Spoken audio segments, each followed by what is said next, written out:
নমস্কার, আমি ডক্টর বোধিসত্ত্ব খান চলে এসেছি সহজ শেয়ার বাজারের আরেকটি নতুন এপিসোড নিয়ে। প্রিয় বন্ধুরা, আশা করি সবাই ভালো আছেন এবং সুস্থ আছেন।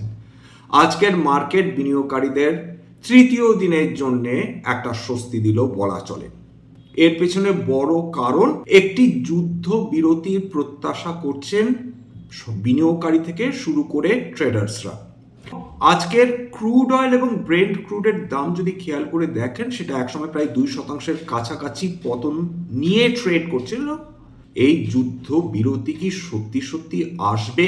আমেরিকা বহুদিন ধরেই তারা যুদ্ধ বিরতির জন্য কাতর আবেদন করে চলেছে ইরানের কাছে। ইরানের বক্তব্য, আমাদের যুদ্ধ বিরতিতে কোনো আপত্তি নেই, কিন্তু আমাদের এই যুদ্ধের ফলে যে বিপুল ক্ষয়ক্ষতি হয়েছে সেই ক্ষতিপূরণ দেখ আমেরিকা।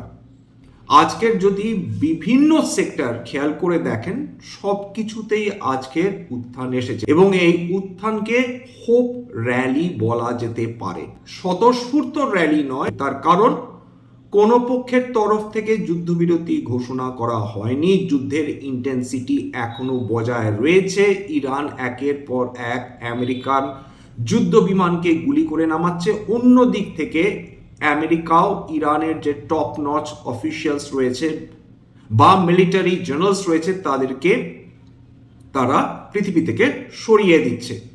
দেখুন, যুদ্ধের বন্ধ হওয়াটা কেন এত গুরুত্বপূর্ণ। প্রথম কথা, ইরান আমেরিকা মধ্যপ্রাচ্য তো বাদই দিন, ভারতবর্ষ এর ফলে কিভাবে ক্ষতিগ্রস্ত হতে পারে সেটা নিয়ে একটু আলোচনা সাময়িকভাবে করে নিই। স্ট্যাগফ্লেশনারি কন্ডিশন, অর্থাৎ একদিকে মূল্যবৃদ্ধি বেড়ে চলবে, অর্থাৎ মূল্যবৃদ্ধি ক্রমাগত হয়েই চলবে, অন্যদিকে বিভিন্ন পণ্যের তার ডিমান্ড কমতে শুরু করবে। জিনিসের চাহিদা নেই, কিন্তু জিনিসের মূল্য ক্রমাগত বৃদ্ধি পেয়ে চলেছে। এরকম একটা অবস্থায় একটি দেশের সাধারণ মানুষ দারুণভাবে আঘাতপ্রাপ্ত হয়ে থাকেন। ভারতবর্ষের এখন সবচেয়ে বড় চিন্তা কিন্তু এই স্ট্যাগফ্লেশনারি কন্ডিশন।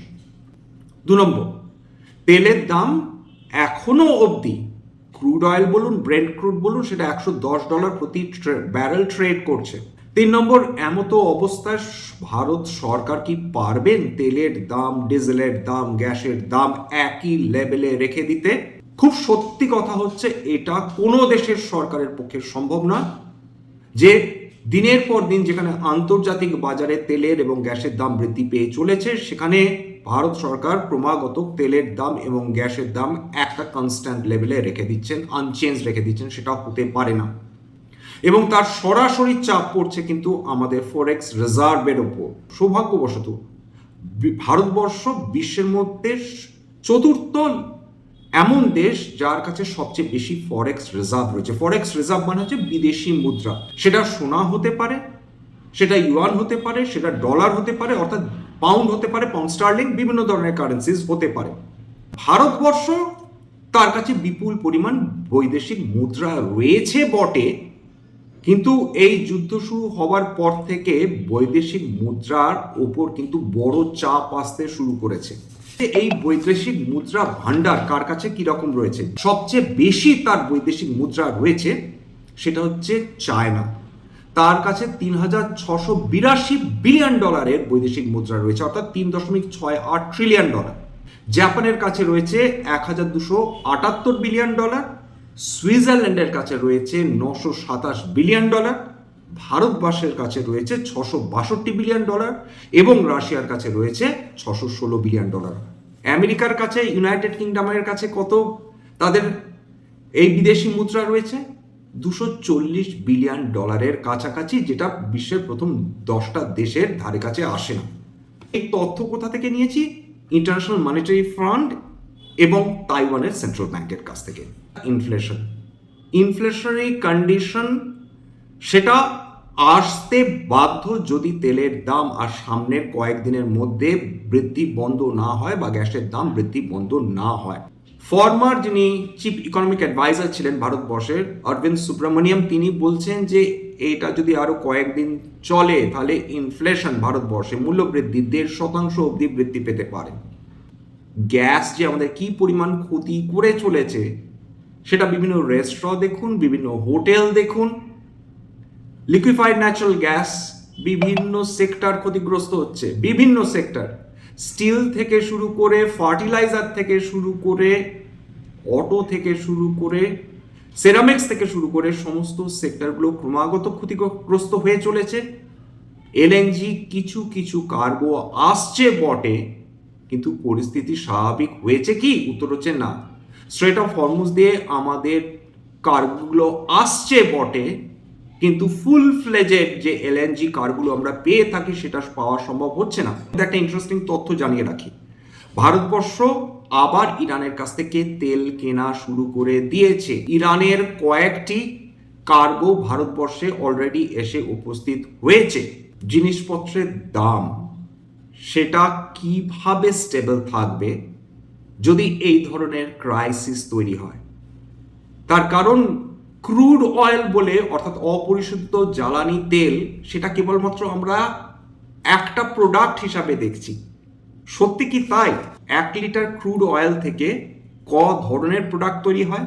প্রায় 14 ধরনের প্রোডাক্ট তৈরি হয়। মূল অবশ্যই হচ্ছে পেট্রোল, যেটা আমাদের গাড়ি, বাইক প্রভৃতিতে জ্বালানি হিসেবে কাজে লাগে। 2 নম্বর ডিজেল, ট্রাক, বাস, জেনারেটরে কাজে লাগে। 3 নম্বর লিকুইফাইড পেট্রোলিয়াম গ্যাস, এলপিজি। ঠিকই, এলপিজি তৈরি হয় এই ক্রুড অয়েল থেকে।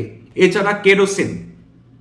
তারপর 5 নম্বর অতি গুরুত্বপূর্ণ, এভিয়েশন টারবাইন ফুয়েল, এটিএফ, অতি উৎকৃষ্ট, সেটা হচ্ছে মানের ফুয়েল যেটা বিমানে ব্যবহার করা হয়। 6 নম্বর ন্যাপথা, পেট্রোকেমিক্যাল ইন্ডাস্ট্রির একটা অতি গুরুত্বপূর্ণ অংশ, প্লাস্টিক তৈরিতে কাজে লাগে। 7 নম্বর, সেটা পলিইথিলিন, পলিপ্রোপিলিন, প্লাস্টিক তৈরির কাজে লাগে। Synthetic fibre, polyester, nylon, polyester কাজে লাগে আমাদের জামা কাপড় তৈরির জন্য। রাবার তৈরির কাজে লাগে, কেমিক্যালস তৈরির কাজে লাগে, সার তৈরির কাজে লাগে, এটা র মেটেরিয়াল হিসেবে ব্যবহার করা হয়। হেভি প্রোডাক্টসের মধ্যে রয়েছে বিটুমেন, অর্থাৎ যেটা রাস্তায় আলকাতরা হিসাবে ব্যবহার করা হয়।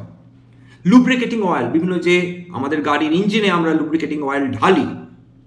এছাড়া প্যারাফিন ওয়্যাক্স, এটা মেডিকেল ইউসেজ রয়েছে, কসমেটিক্সে ব্যবহার করা হয়। পেট্রোলিয়াম কোক, এটা ইন্ডাস্ট্রিয়াল ফুয়েল বা জ্বালানি হিসেবে ব্যবহার করা হয়।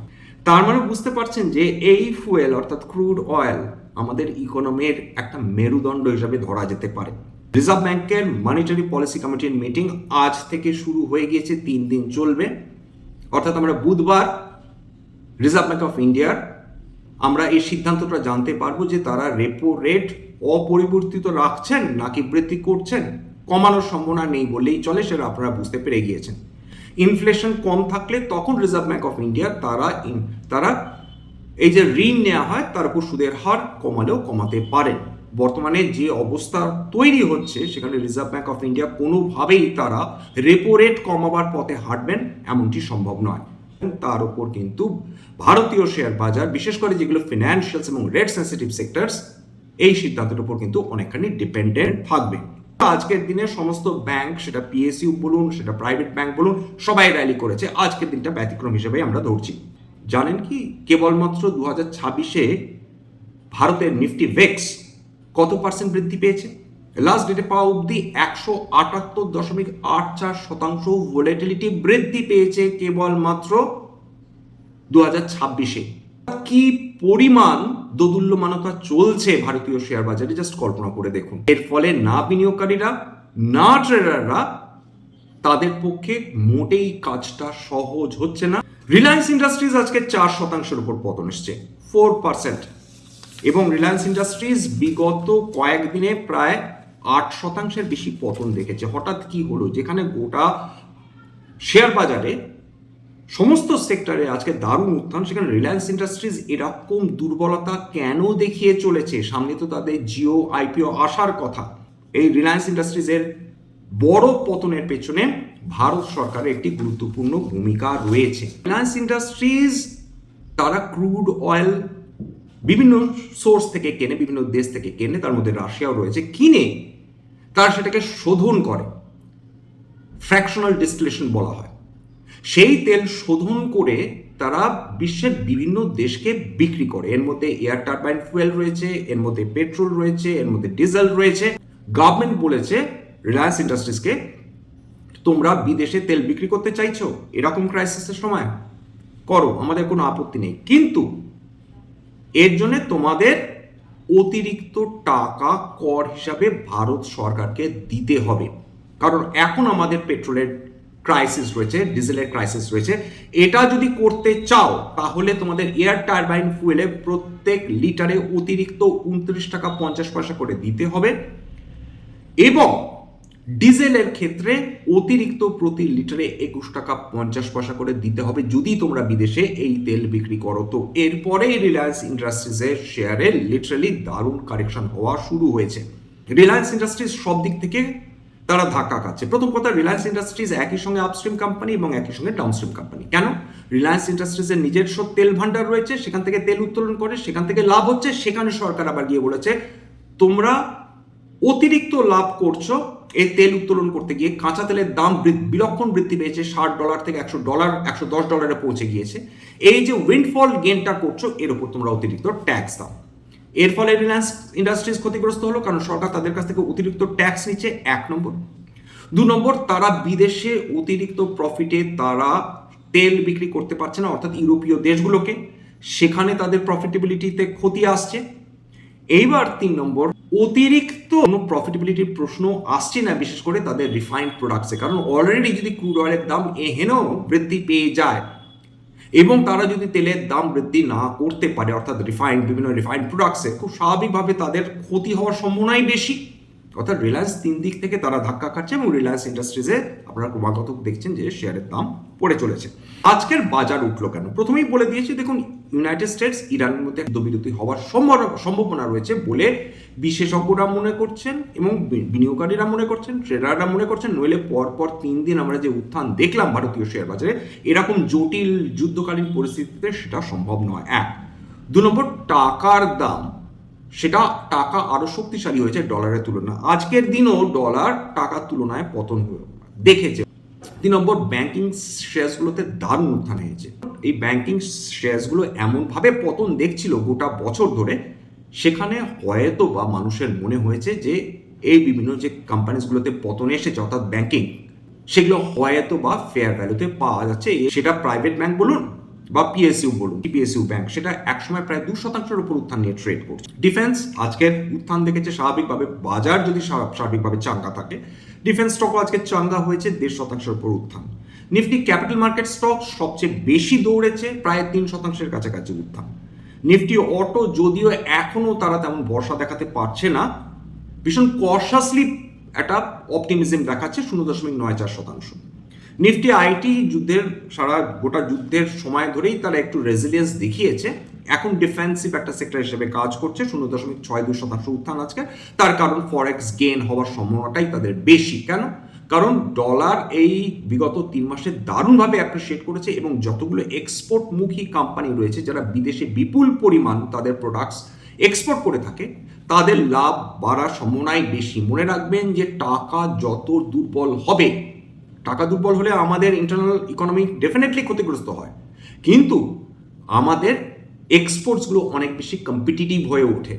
তার ফলে যত ডলার শক্তিশালী হয়েছে বিগত কয়েকদিনে, তত কিন্তু এক্সপোর্টমুখী কোম্পানিগুলো প্রফিট বৃদ্ধি হওয়ার সম্ভাবনা বেশি হয়েছে।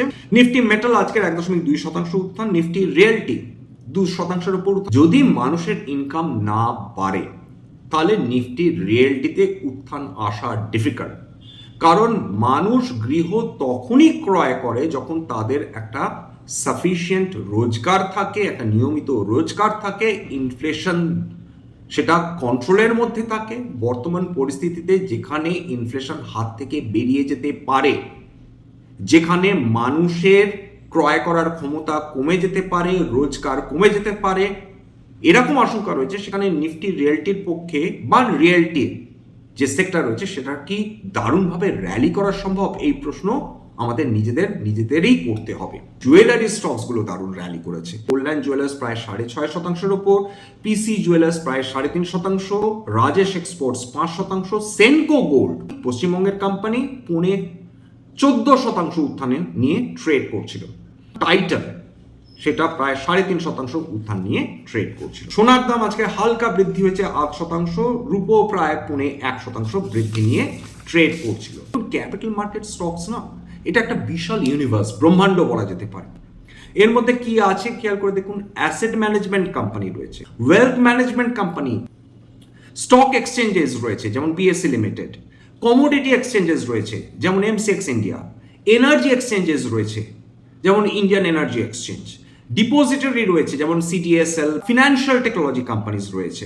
এই গোটা ব্রহ্মাণ্ড তারা কিন্তু নির্ভরশীল শেয়ার বাজারের ওপর। শেয়ার বাজার চাঙ্গা থাকলে এরা চাঙ্গা থাকে, আজকের দিনের জন্য এটা আবার প্রমাণ হয়ে গিয়ে তখন না যুদ্ধবিরতি ঘোষণা হবে, আমরা কেউ জানি না যে স্টক মার্কেট কিভাবে রিয়াক্ট করবে, অন্যান্য অ্যাসেটস কিভাবে রিয়াক্ট করবে। যুদ্ধ থামুক, যুদ্ধবিরতির ঘোষণা হোক, স্ট্রেট অফ হরমুজ খুলে যাক, মার্কেট আবার ধীরে ধীরে নর্মাল হবে। ক্রুড অয়েল আমাদের সমস্যা, গ্যাসের সাপ্লাই আমাদের সমস্যা, সেই সমস্যাগুলোকে কমতে হবে বই কি, তবে তো স্টক মার্কেট আবার তার ট্র্যাকে ফিরে আসবে, তবে তো ভারতীয় অর্থনীতি আবার তার ট্র্যাকে ফিরে আসবে। স্ট্যান্ডার্ড ডিসক্লোজার যে কোম্পানিজগুলো নিয়ে আলোচনা করলাম, হতে পারে তার মধ্যে কয়েকটা কোম্পানিতে আমার বা আমার পরিবারে বিনিয়োগ থাকলেও থাকতে পারে, ভবিষ্যতে যদি নতুন করে কিনি বা বিনিয়োগ করি আগাম বিজ্ঞপ্তি দিয়ে কিনতে বা বিক্রি করতে পারবো না। স্ট্যান্ডার্ড ডিসক্লেমার, এটা কেবলমাত্র একটা এডুকেশনাল চ্যানেল, বাঙালি বিনিয়োগকারীদের ইনভেস্টার অ্যাওয়ারনেস বৃদ্ধির জন্য এখানে কোনো ধরনের কোনো শেয়ারে buy sell recommendation, suggestion, advice এমনকি ইনফ্লুয়েন্স করার প্রচেষ্টা নেই। আমার কথা শুনে যদি কোনো শেয়ারে বাই সেল সিদ্ধান্ত নেন, ক্ষতির মুখোমুখি হতে পারেন। সুতরাং সবসময় একজন সেবি রেজিস্টার্ড ইনভেস্টমেন্ট অ্যাডভাইসারের পরামর্শ নেওয়ার চেষ্টা করবেন বা নিজের ডিউ ডিলিজেন্স করবেন, সেক্ষেত্রে আপনারা উপকৃত হলেও হতে পারেন। সবশেষে যেটা বলি, যদি এই ধরনের এপিসোড আপনাদের ভালো লাগে প্লিজ একটা লাইক দেবেন, প্লিজ সাবস্ক্রাইব করবেন, এবং যদি সত্যি মনে হয় আমার বাঙালি ভাই বোনদের জীবনে একটুখানি ভ্যালু অ্যাড করতে পেরেছি, প্লিজ নিজের গ্রুপে শেয়ার করে দেওয়ার চেষ্টা করবেন। আজকের জন্য নমস্কার।